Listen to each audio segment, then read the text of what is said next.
It's a pleasure to be here to discuss a topic that I have dealt with on and off since my PhD many decades ago. It's been actually many years since I've addressed it extensively, so I'm grateful for the invitation to return to that today. 1919 was a very notable year in the making of the modern Middle East. It was the year of the Paris Peace Conference from January to May. It was the year that the League of Nations issued its covenant, which provided the founding document for what would later be the mandate system.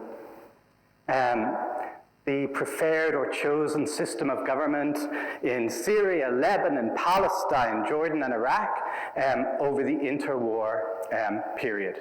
And in many ways, the Paris Peace Conference and the League of Nations were the first modern attempt to address conflict in the modern era in the region. And you could even say that the Paris Peace Conference was the first Middle East process. And also that, like those that followed, it had very little success. What you also see in 1919 is the death of Sir Mark Sykes, who died of Spanish flu at the age of 39 in his French hotel room. Now, for those of you who are aware or familiar with the region, Sykes was the co-author of the infamous SykesPicot Agreement. Now, I'm not going to go into that today particularly, but this document, or perhaps more what it represented, had important implications for the region up to the present day. And it's still debated widely and spoken about. But as Thomas Babington Macaulay, the famous British imperial historian, once said about the English Civil War, the Sykes-Picot Agreement has been much more discussed and less understood than most historical documents. And it's not my job today to try and unravel that document, but where it is relevant to what I am doing, I will address it. Just for here, you can see this is just the agreement that never came to fruition in its full form, but what was addressed. Perhaps the most important development of 1919 involved the imperial powers and the local powers trying to consolidate territorial control over contested and disputed areas in the immediate wake of the First World War, or the Great War. In August 1919, I'll get to that in a minute. In August 1919, Britain signed an agreement with the Persian government that granted an oversight of financial and military issues in Persia. In the summer and the fall of 1919, Russia, which had withdrawn from the Middle East in the immediate aftermath of the revolution, returned and re-annexed some key territories in Armenia, Azerbaijan, and Georgia. But perhaps the most important territorial development of 1919 was the founding by Kemal Atatürk of the Grand National Assembly in Ankara. This is Atatürk, the father of modern Turkey, as many of you will know. And the purpose of the Grand National Assembly that was founded in 1919 was to fight for the territorial Turkish sovereignty over former Ottoman possessions that were in the process of being divided up among the victors of World War I. And you could argue that this is the first institutional development that led to the founding of the Turkish Republic in 1923. But to thoroughly understand the importance of 1919, we need really to go back a bit in history. Not to the 16th century like Professor Purbai did in his talk, but to the mid-19th century, to the Ottoman Empire. Okay. And again, I'm assuming, hopefully correctly, that the Ottoman Empire is something that you all have some knowledge on, but in case you do not, it was one of the largest empires in history. It was the largest land empire in history. It was ruled over by a Sultan Caliph, and the Ottoman Empire had ostensible and in many ways practical control of much of the Middle East from the 16th century onwards. And it's important not to romanticize Ottoman rule. It was no less cruel and often much more incompetent than that which followed.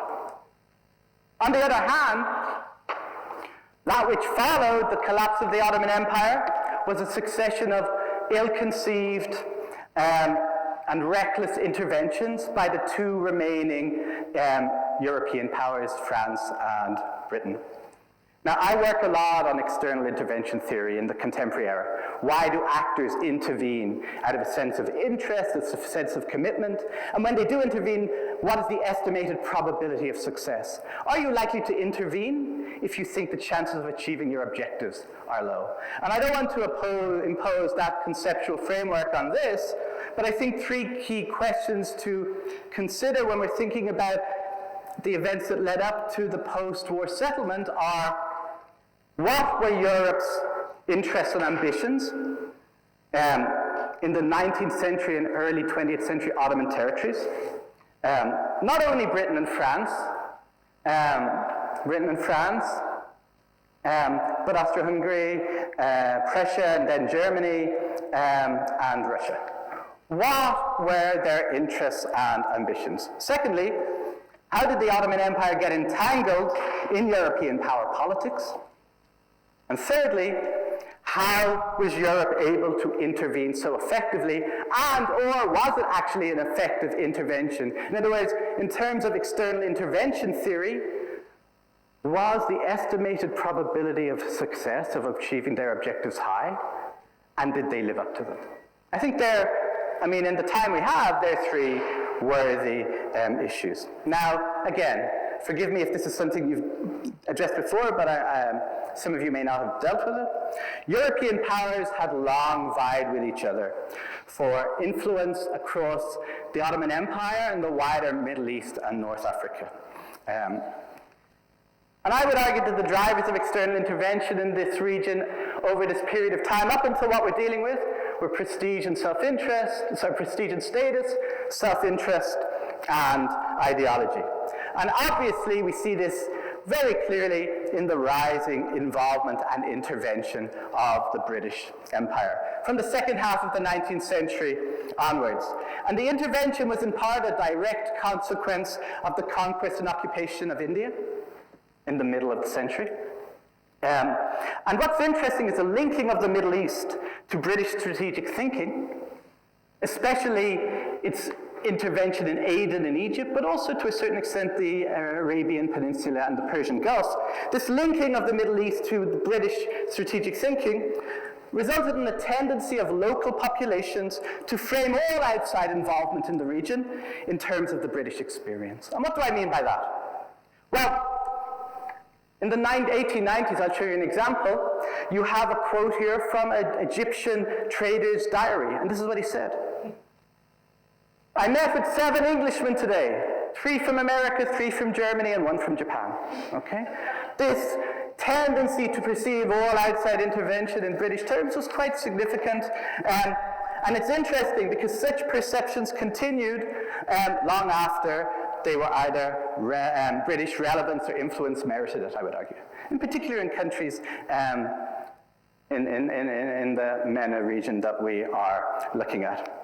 Now, British thinking on the Middle East in these decades was championed by a group of what were called new imperialists, typified by men like Lord Curzon, who had been Viceroy of India in the late 1890s into the early 20th century.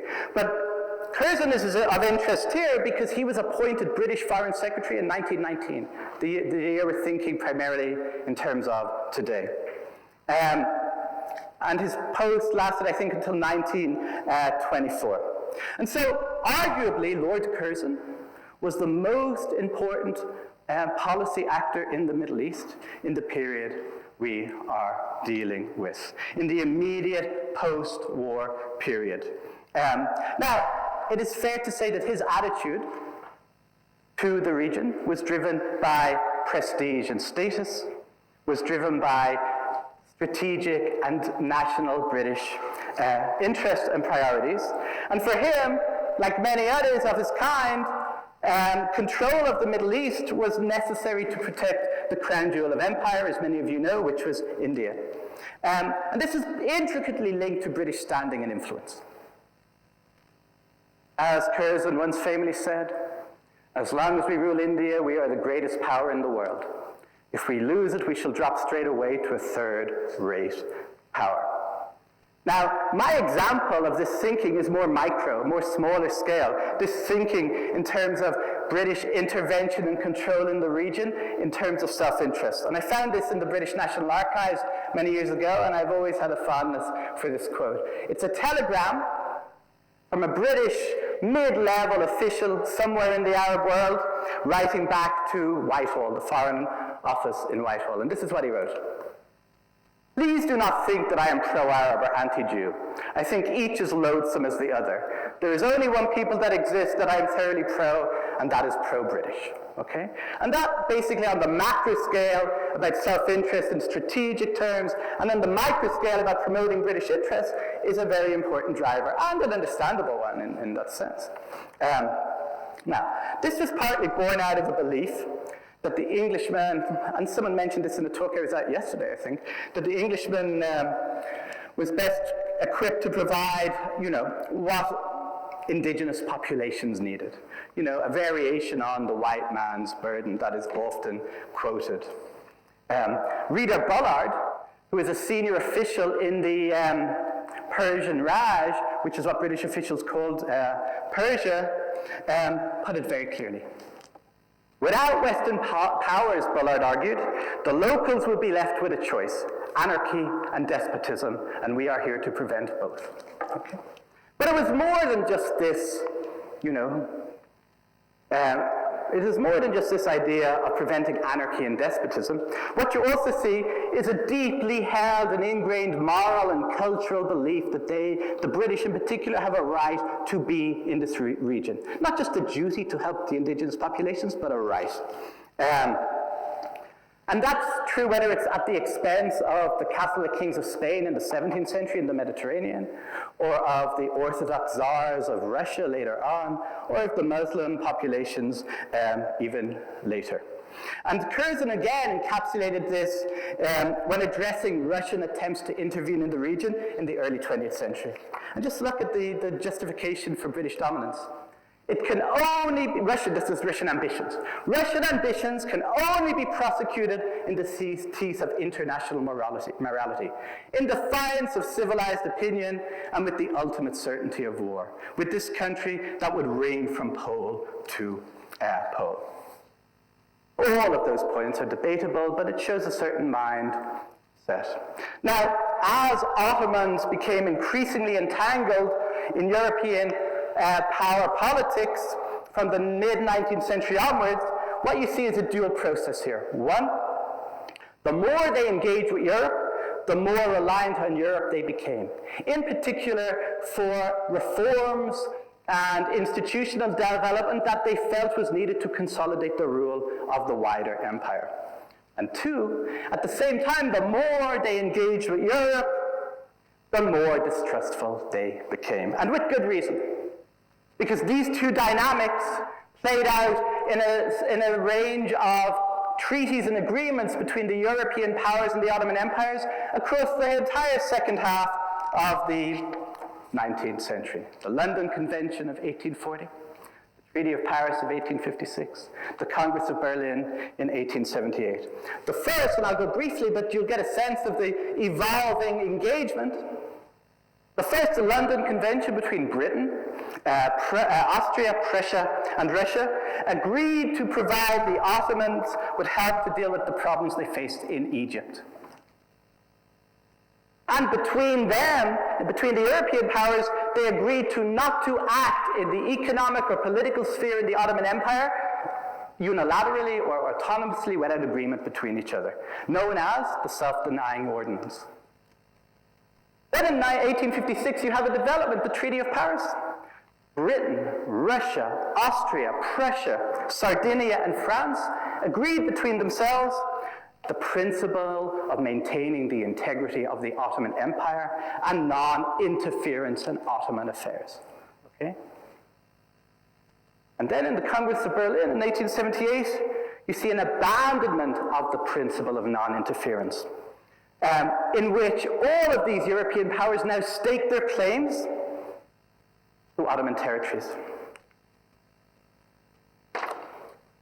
Austria staked its claim to Albania, Russia to the Balkans and eastern Anatolia, France to Syria, and Britain to Egypt. And what you see after this point in time is an Ottoman attempt to counter these great power ambitions. And this attempt was complicated very much by the nationalist aspirations of indigenous groups and ethnic groups within the empire itself. Armenians and Jews and Greeks and Arabs, all vying to assert their own autonomy increasingly as the pressure externally becomes more intense on the Ottomans. And this was complicated more by the fact that the Ottoman Empire never had really engendered a sense of cultural identity or integration. And just two examples that are the obvious ones but important, there was a politicization of religious minorities. There was also different rights were given to different ethnic groups depending on their relationship with external powers, known as a system of capitulations. So on top of these problems, external pressure, the fusion of authority and difference between the different groups, and you also have structural weaknesses in the empire.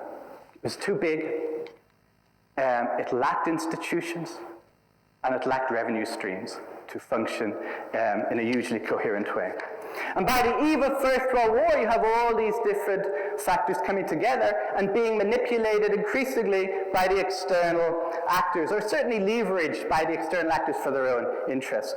Britain, for example, not only refused to provide Turkey with support in the 1911 Turkish-Italian War, or in the First Balkan War of 1912, but it conditioned future support on Turkish neutrality in European power politics, and on outside control of Turkish finances and reform. And these were unacceptable conditions for the Turkish government to agree to the British. And I'm simplifying it here for the interest of time, but the consequence of this, neither of these being an option for Turkey, was that they had to find alternative partners. There was no benefit in staying neutral in a coming war. Neutrality would not provide them with what they needed, which was security and control. And so they end up on the side of the Axis powers in World War I against the Entente, in the hope that this was the right bet and would reap the best rewards. Now, I don't want to get off the track here, but this is exactly the same discussion that is going on among the Zionist movement. Until World War I, the Zionist movement was based in Berlin.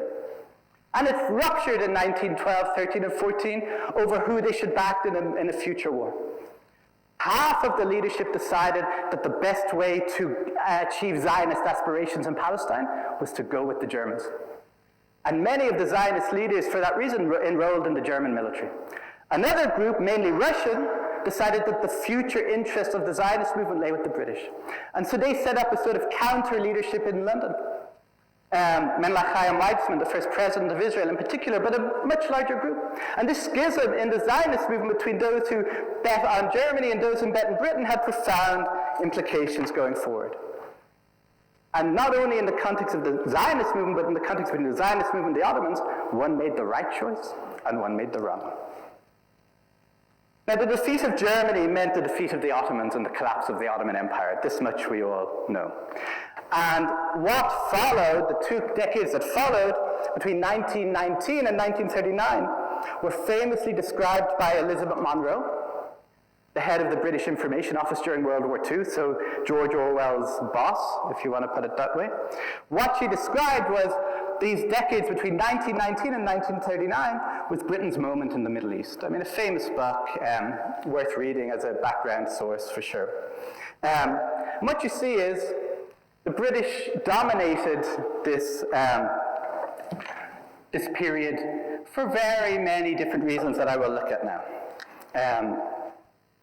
With the exception of France, that had mandates in Syria and Lebanon, a colony of Algeria, and protectorates in Tunisia and Morocco, the playing field was really open for the British. The Germans were defeated. The Ottomans were being broken up. The revolution in Russia had forced a withdrawal, certainly in the first period after 1917, but also you never see it as fully engaged in these years as it would have been in other contexts. Interestingly, the same happens after the end of the Cold War, where between the mid and early 1990s and the early 2000s, Russia tends to withdraw from the Middle East at a period of turbulence domestically. And that leaves the United States. As I say there, you have an American tension between intervention and non-intervention. From the late 18th century until the early 20th century, US intervention in the Middle East was subject to a number of contradictory impulses. It would intervene militarily on the basis of interest and ideology on occasions. Against the Barbary pirates in the 18th century, it would play a practical military role. The American army took responsibility for training the Egyptian army in the mid-19th century. It would try to mediate political conflicts in the early 20th century, most famously under Teddy Roosevelt in Morocco in 1906. There was also a deep fascination with the Middle East in the United States in this period. Between 1800 and 1815, 2 travel books on Egypt were published a year, so 30 in that 15-year period. And in the wake of the American Civil War, you see a large number of well-known and otherwise unknown Americans traveling to the Middle East for personal enjoyment and pleasure. Mark Twain, the author, Herman Melville, the author. In 1871, Ulysses Grant travels to Egypt on holiday. And the anecdote goes is that Grant's trip coincided with a visit by Robert Lee's daughter. And Grant invited Robert Lee's daughter for dinner in Cairo, and she declined, and instead of accompanying to dinner, she climbed onto one of the pyramids and waved the Confederate flag. Okay? So, this is just a sense of what was going on. Back home, there was a huge interest in the Middle East. The 1893 World Exposition in Chicago, by far the most popular attractions were the Middle East pavilions. 60% of the 2.6 million visitors visited the Middle East pavilions. But there was also a very strong impulse towards non-intervention. And there are lots of examples. In 1896, in a sort of tip of the hat to future American influence, the British invited America to have a joint Ottoman policy. The United States declined. In 1910, again, highlighting who were the dominant actors at the time, Britain and Russia came together and expelled the American treasurer of Persia. So the Persian government had hired an American accountant and businessman to be the national treasurer. The British and the Russians did not want it. They kicked him out. The Persian government asked the American government to intervene, but declined. Interestingly, Persia is a very good barometer in this period of American intervention. When you have the Tehran Conference in 1943 between Stalin, Churchill, and Roosevelt, the Americans did not have an embassy in Iran because they really hadn't huge involvement. So where would Roosevelt stay? Both Churchill and Stalin invited him to stay at their residences of their ambassadors. And Roosevelt accepted the invitation of Stalin, leading Churchill to sit at home every night, cursing this decision and really wondering what they were plotting behind his back. But again, it highlights very clearly how yet the American intervention in this region was still in the development stage. And again, 1911, I'll get to that in a minute. 1911, the US refused an invitation from Britain and France and Spain and Italy to intervene in the internationalization of Tangier. 1912, in the Balkan War, they refused an invitation to become involved because we don't involve ourselves in the politics of the region. When it came to World War I, absent the paranoia of the Cold War and British withdrawal, both the two drivers of intervention after World War II, the US really played a limited role. They played a limited role in the Mediterranean battle theater. America never declared war in the Ottoman Empire. And compared to the other victorious powers, it played a limited role in the peace negotiations that came after. And this was understandable. America had no colonial possessions, no army bases, no historic treaties with local actors, and almost no vital supply lines in the entire Middle East. You know, America had its own Suez Canal, but that was in Panama, 7,000 miles away from Egypt. And so apart from any humanitarian interventions, as long as the interests of its subjects and its missionaries were protected, they weren't interested in engaging in any way. With one exception that happened in 1919, which is the King-Crane Commission. Now, I'm not going to get into that in huge detail, but suffice to say, President Wilson launches a commission made up by Charles Crane, who was a businessman, and Henry King, who was an academic, and he gave them a task: go to Syria and Iraq and Palestine and get a sense of the Arab aspirations on the ground. And the King-Crane Commission, you see them sitting here with various people they're meeting. This fact-finding mission lasted between May and September of 1919. Interestingly, when the report was published, was sent to the American delegation in Paris in the September, they killed it off. And it was only released in 1922 when the post-war agreements had already been signed. And I would argue that this, I guess you say, ultimately American cold feet for intervening in some of the most controversial and sensitive issues of the period, illuminated two, and you could say betrayed as much as illuminated, two important realities of 1919. One, an American willingness to defer to British interests in the Middle East. And two, a widely held distaste for European power politics in the region. And both factors also explain the limited appeal and success, both domestically and externally, of Wilson's call for self-determination in 1918. But again, this left the playing field open for the British. And in the period starting from 1919, what you see is British could claim control over Egypt, there's it there, Palestine, Transjordan, Iraq, Cyprus. But this is not even the full story. Because in the Hejaz and Najd, they have significant influence in what is leading up to the establishment of the Saudi kingdom. In Iran, they still have significant influence in playing internal politics with the different factions. But that is not even the full story either. Because in the Sudan, in Aden and Yemen, in the rest of the Gulf, from Kuwait all the way down, in Oman and Muscat, they are the dominant power too. And one aspect of the post-war Imperial Settlement is the wide range of instruments of control that were implemented to rule over these territories. You had traditional colonies, Aden and Yemen. You had condominium with Egypt over Sudan, joint power, but in reality it was a British possession.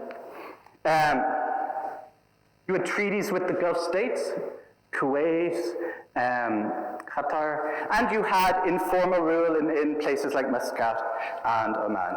You also had independence after 1922 in Egypt, but actually in reality it was British control still, all the way up until the 1940s and 1950s. And then, of course, you had the mandates. Iraq, Transjordan, Palestine were the British ones, and then you had Syria and Lebanon for France. Now, again, the mandate is a completely separate issue on its own, but just to put it into context, a mandate was given to a colonial power by the League of Nations, and the power was accountable to the League of Nations for bringing that country to self-determination. Every year, the mandatory power had to submit a report to the League of Nations showing and demonstrating how it was achieving this ultimate goal of independence. But across all these territories, you have an army of British and a smaller army of French officials and administrators. Undertaking nation building more in the interest of the colonial power than on the indigenous population, but still undertaking nation building, drawing up borders, helping select local rulers. Rent a sheikh by an emir was a very common refrain at the time. Establish local government. Implement laws and uphold order where it benefited their interests. Now, even before the interwar period, you have a lot of colorful characters across the Middle East working on behalf of the imperial powers and administering rule.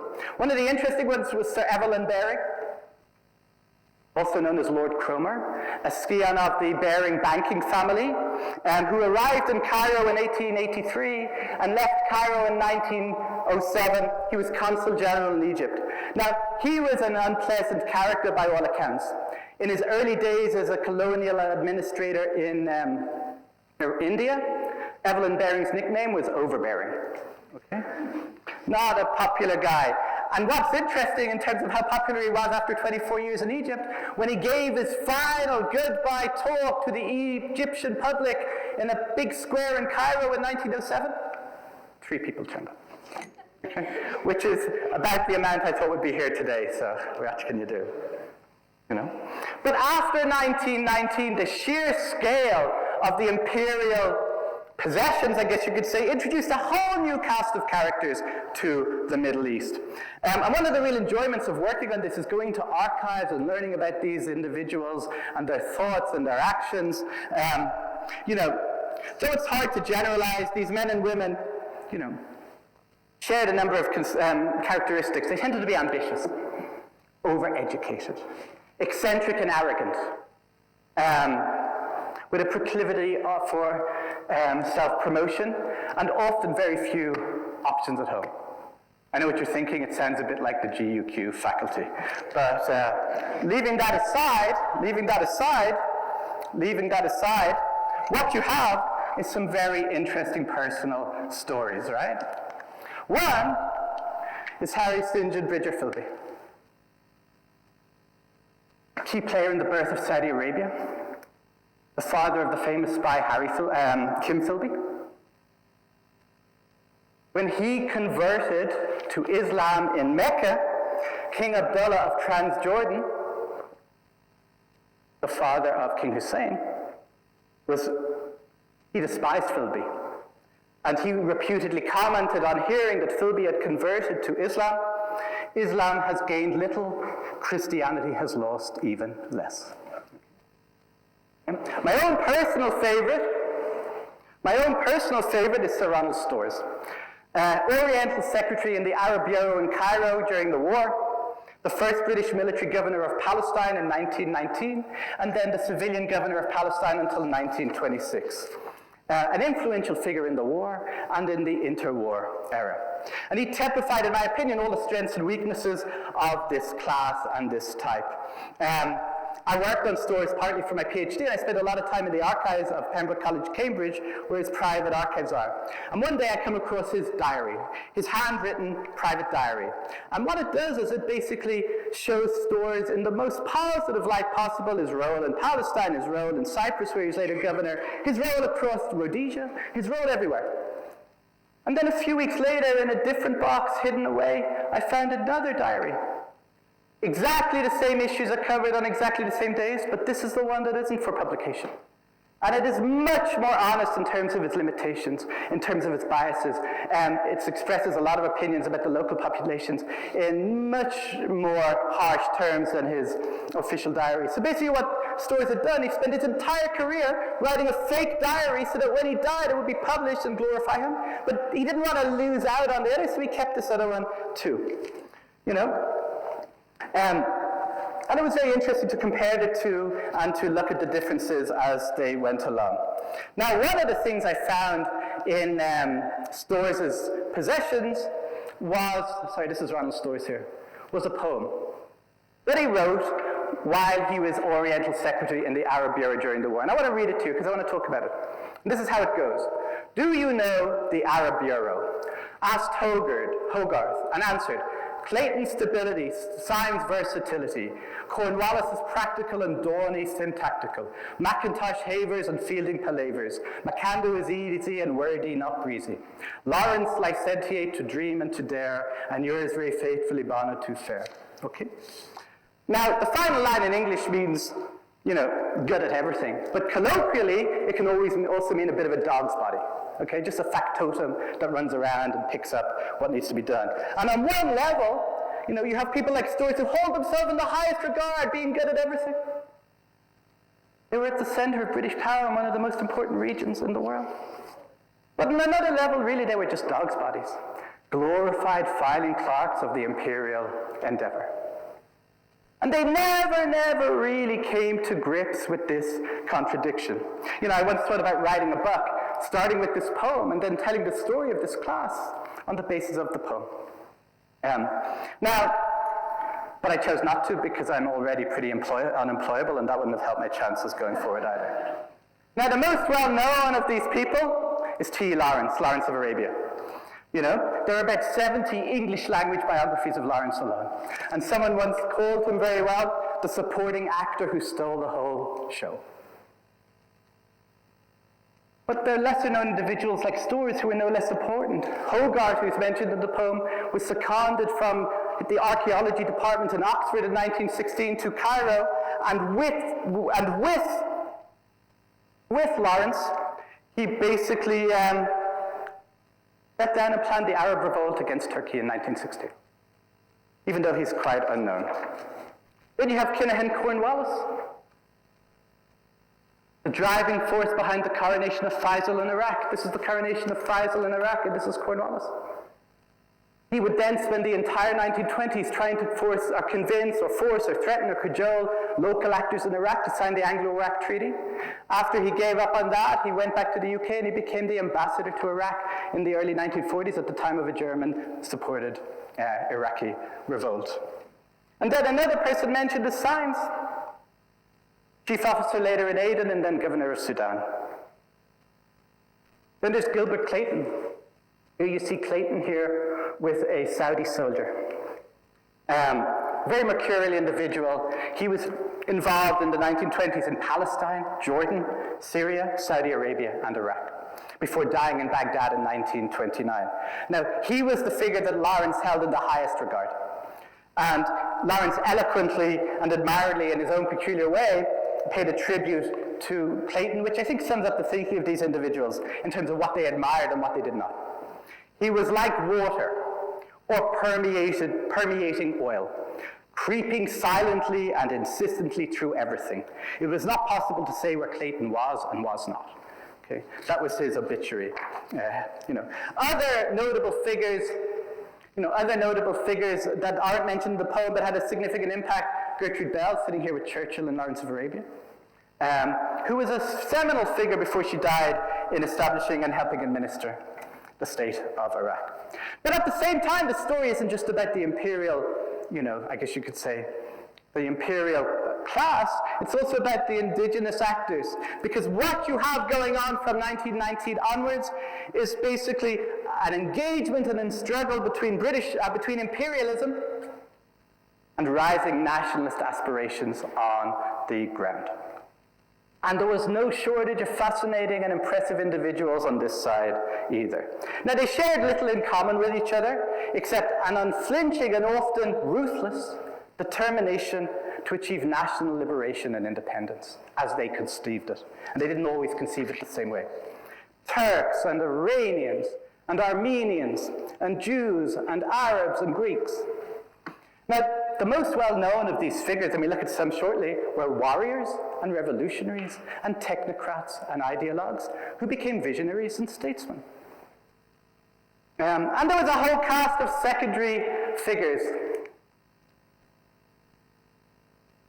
Political ideologists, opportunists, a business class. The most important probably was Ataturk for many reasons. one of the highest ranking officers in the Ottoman army, a revolutionary thinker, who rejected the great power ambitions to carve up the Ottoman Empire independent of future sovereignty of Turkey. And what he did was quite remarkable. He took on local adversaries and foreign powers, Armenians, Greeks, and French, and achieved his Turkish Republic in 1923. Another important actor is Ibn Saud. You know, here he is with Roosevelt when they met in 1945, just before Roosevelt's death. Now, you know, Ibn Saud is the, you know, we all know this, he was the founder of Saudi Arabia, but he was also the leading light of one of the most impressive 20th century state-building endeavors, really. You know, in the most inhospitable terrain, against great odds, and all the more impressive because in the first period he had to maneuver very closely between the Ottomans and the British, and later he had to maneuver between the Americans and the British at a time when both countries were increasingly starting to think about Arabian oil.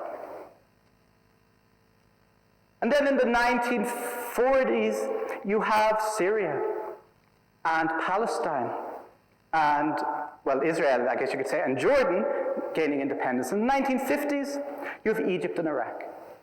In the 1960s, you have Algeria and Yemen. And then in the 1970s, you have the Arabian Peninsula, ending 150 years of the British policy of protectorates. And so what you see is the imperial post-war settlement only lasted for half a century, which is, in historical terms, is no time at all. A relatively short period of time. And its demise was a function of a number of factors. Changing political and economic realities at home. Now, as Professor Levin said in his own talk, World War II sped this up hugely for various reasons. Another interesting one was emerging and divergent differences over this overall period on how the Middle East should be ruled by those power centers in Cairo and in India, in Egypt and in India. The India office was hugely significant over this period, at least the first half of this period. A number of years ago, I spent 3 days at a workshop sitting beside one of the most senior officers in the Indian military, if not in the top 3. And we talked a lot about the region, and he only had one recurring point to make.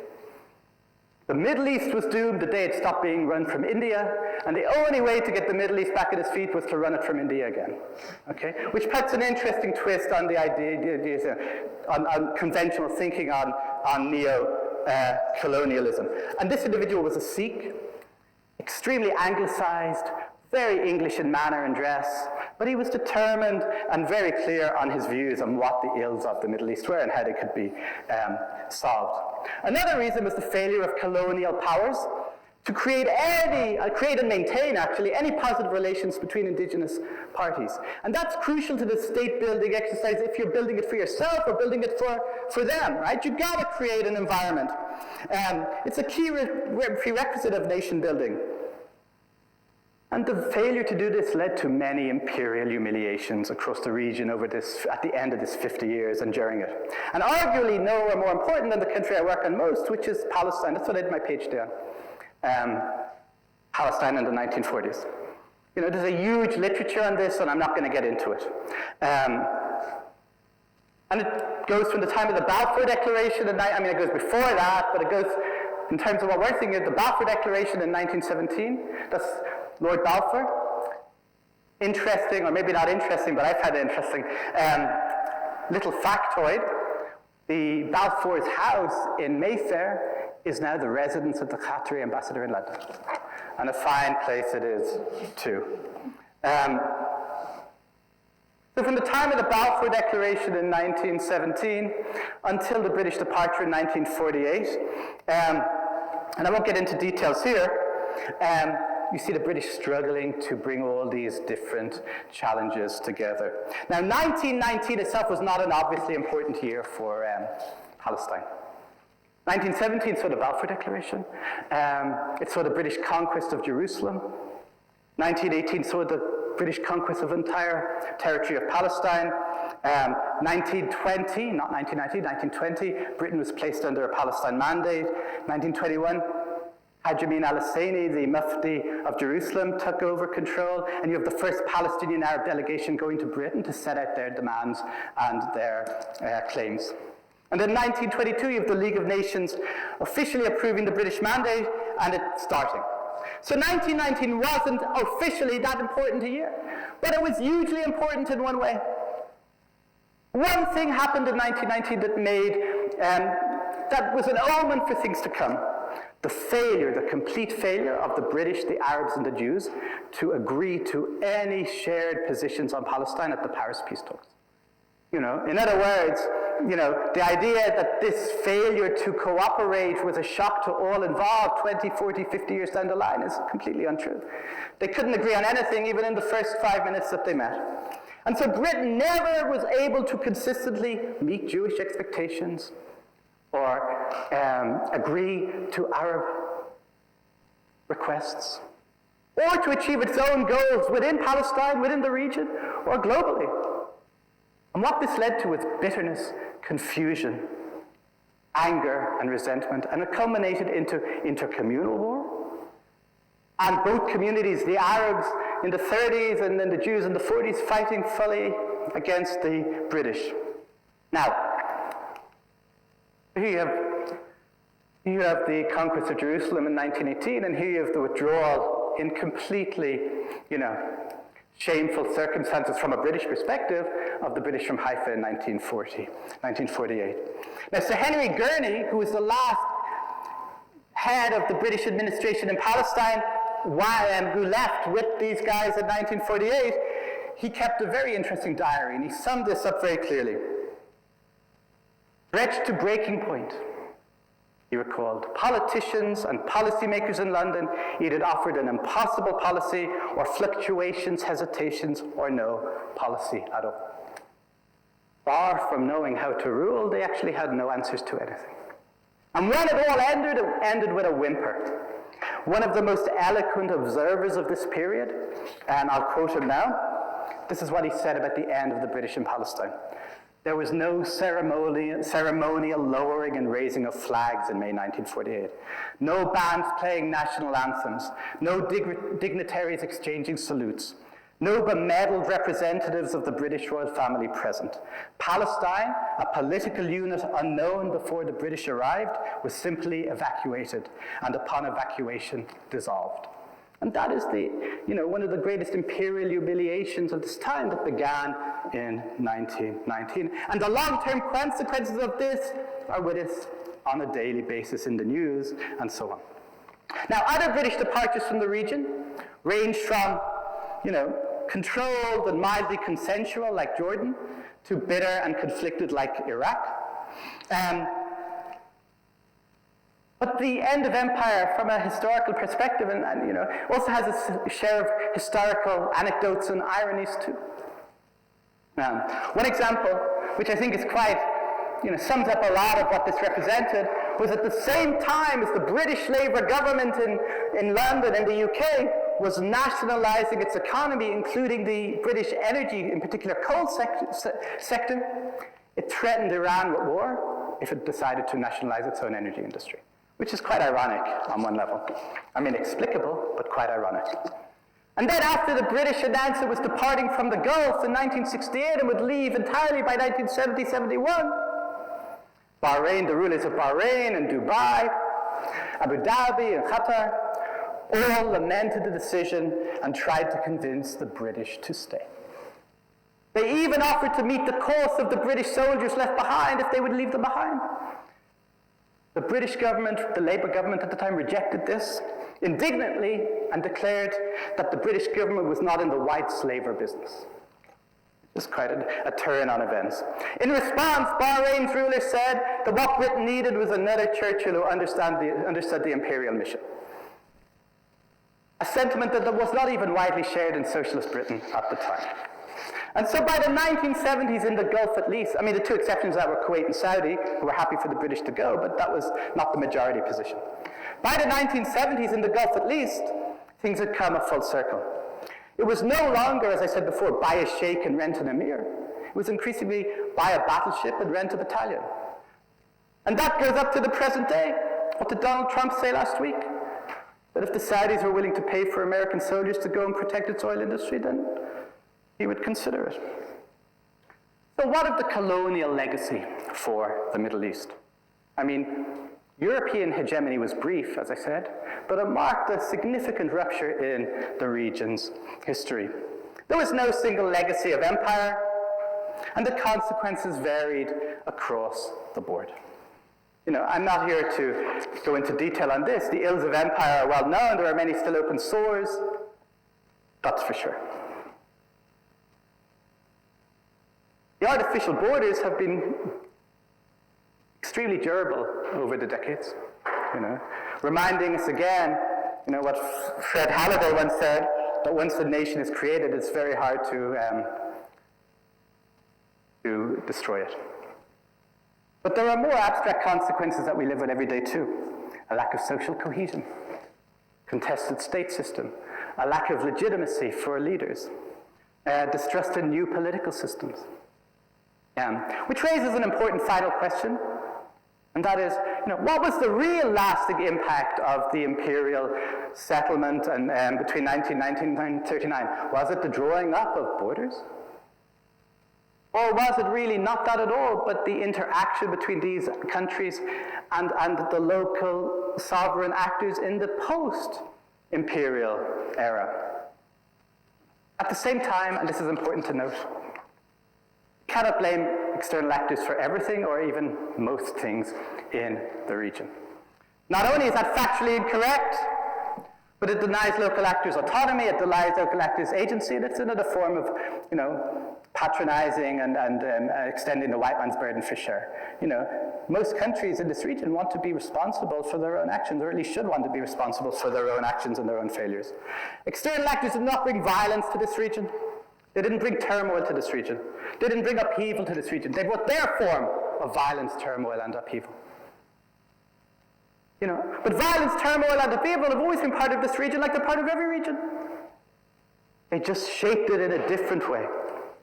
And many of the local suspicions that exist today, the intense political rivalries, the conflicting ideologies, and the opposing interests of ambition that have conspired to keep this region divided and weak have nothing to do with external intervention, malign or otherwise. And that's an important point to consider in all this. But that, as they say, is another story and not one I'm going to deal with today. So thank you very much.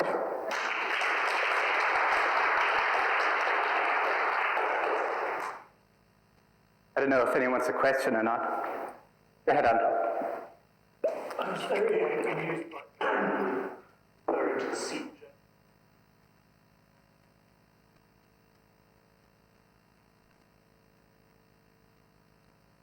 Yes. But I wanted to contrast that with something Chinese.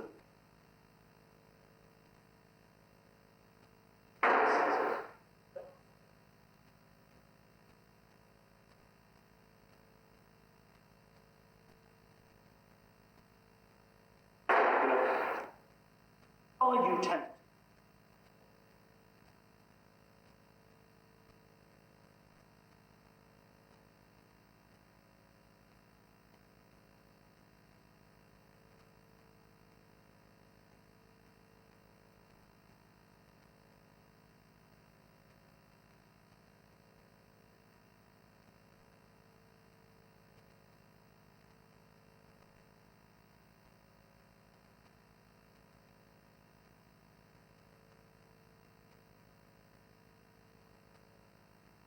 Just hope. Especially when you get blamed for a lot of things that someone else did as well. Not even just for what you did too. But that said, you know, I mean, I've had similar conversations and discussed this issue with other actors like Chinese. But then there is one issue that you didn't follow up on, which may not be necessary, but I think is important, which is, but as long as the oil and gas keeps flowing. And so I'm not saying that it wouldn't flow without the current security structures and architecture, but there has to be something there. And so that's a luxury that the Chinese have had for many decades that in the future they may have to adapt to. And what you do see in this region is a gradual acknowledgement by the Chinese in different ways on small micro level that they cannot just, benefit from the economic and the energy dividends of the region if they're not also, but they're very reluctant on a daily basis to do that, right? Absolutely. Go ahead.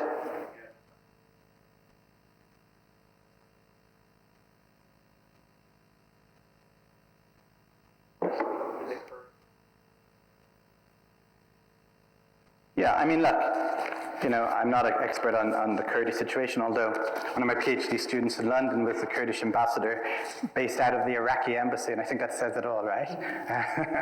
So, there's a book that was written 25 years ago that I used to see in the bookshop I never bought called The Kurds, No Friends But the Mountains.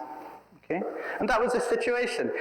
Secondly, the one thing that differentiated the Kurds from other groups struggling for self-determination in the region, including the Palestinians and the Zionists and the Armenians, was that the Kurds only ever targeted the state in which they were looking for self-determination. They never brought their military struggle into the international arena. They didn't blow up airplanes. They didn't shoot people on the streets of Paris. So they had a different approach that may not necessarily have paid off, but the bigger problem was that they were subsumed, their ethnic groups were subsumed in bigger entities that had more influence and bigger groups. So, go ahead, Mom. That was the only thing Yeah. Yeah. Well, I mean, not all of it is self-interest, there's ideology. Right? Certainly in this period, ideology was significant. This ideological assumption that they had a right to be here and do what they wanted. Okay, that's not there anymore, right? Less and less. External intervention theory is very clear about this. You cannot solve conflicts on a regional level if external actors have self-interested motives that continue. They have to be ended before that they can play a positive role. But again, I don't believe that oil in itself is the driving factor because you had extensive intervention in this region before anyone thought about oil. Oil is just the current, I guess you could say, bounty that needs to be controlled. But also I would argue that, this idea that when oil comes to an end, I think that's a bit, zero-sum game because it doesn't need for oil to come to an end because that could be 150 years. What you're going to see is, though, alternative ways of getting oil that don't necessarily impact or not necessarily make countries depend on this region. Now, let's give you one point on this. The United States has never been as dependent on Gulf oil as many other actors in the international system. Japan, Europe. It got into this region in part because of oil, and definitely because of oil. There's no doubt. In 1943, the chief of the American General Staff told Roosevelt that if the war in the Pacific in particular continues, domestic sources of oil may not be enough to fight it. And so we can either try and invest in more domestic sources of oil, or we can look to countries that have easier access to oil. And that was also the same year that the Americans opened an embassy in Saudi Arabia. Okay, so there is a correlation for sure. No one's denying that.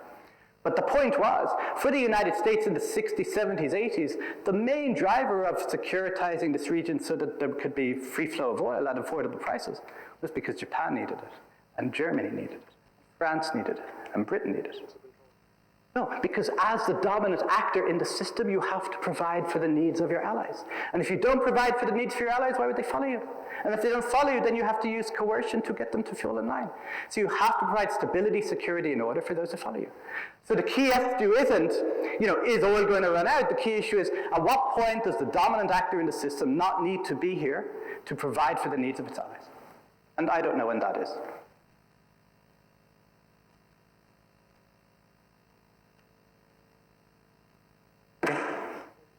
Okay, thank you.